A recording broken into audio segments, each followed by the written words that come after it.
Assalomu alaykum. Bugun qo'ziqorinli bo'rak tayyorlaymiz. Bizga uning uchun yarim kilo qo'ziqorin to'g'rab oldim. So'ngra 4 dona kartoshka, 3 dona piyoz, 2 paket yufqa, 1 bardak yog', yarim bardak suv, 1 bardak sut va 0,25 shishada gazli suv kerak bo'ladi. Birinchi ishimizni piyozni qovurib olishdan boshlaymiz. Qozonimizga 1 cho'mich yog' quydik va piyozni solamiz. 5 daqiqa qovurib olamiz. Mana piyozimiz 5 daqiqa qovurildi. Undan so'ngra qo'ziqorinni qovuramiz 5 daqiqa piyozni ustiga solib. Mana qo'ziqorinni da 5 daqiqa qovurib olamiz. Mana 5 daqiqa qovurib oldik. Endi kartoshkalarni solamiz. Buni qovurish jarayonida aralashmalarimizni da qo'shib olamiz.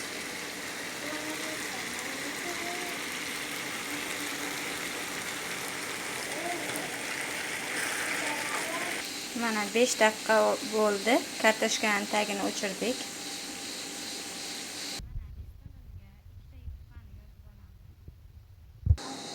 Ichiga qo'shiladigan sirupini tayyorlab olamiz.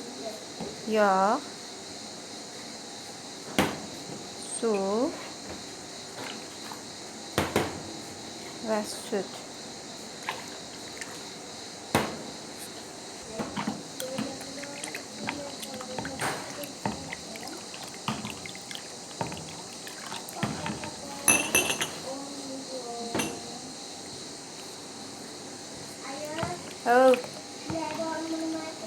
Yo'q, kilo yo'q bitta.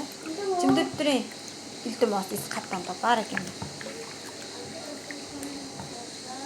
Mana listimizga yufqani yoydik. So'ngra mana bu aralashmamizdan quydik. So'ngra yana ustiga yufqalarni bo'lib solamiz.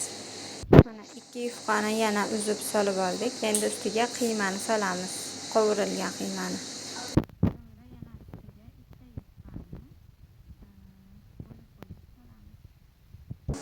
Mana yana birda qilib bo'laklarimizni solib oldik. Endi buni ustiga suyuqli massamizni quyib chiqamiz. Eng so'ngida gazli suvimizni quyamiz.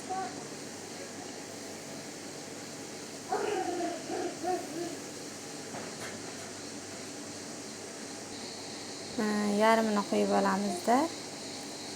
So'ngra atrofini yopib, yana ustiga gazli suvimizni qolganini quyamiz.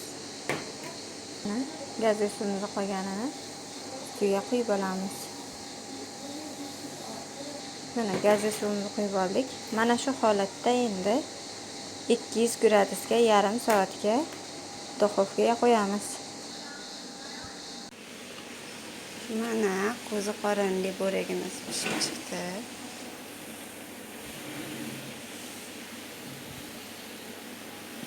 Buni kesib ichinida ko'rsatishim kerak.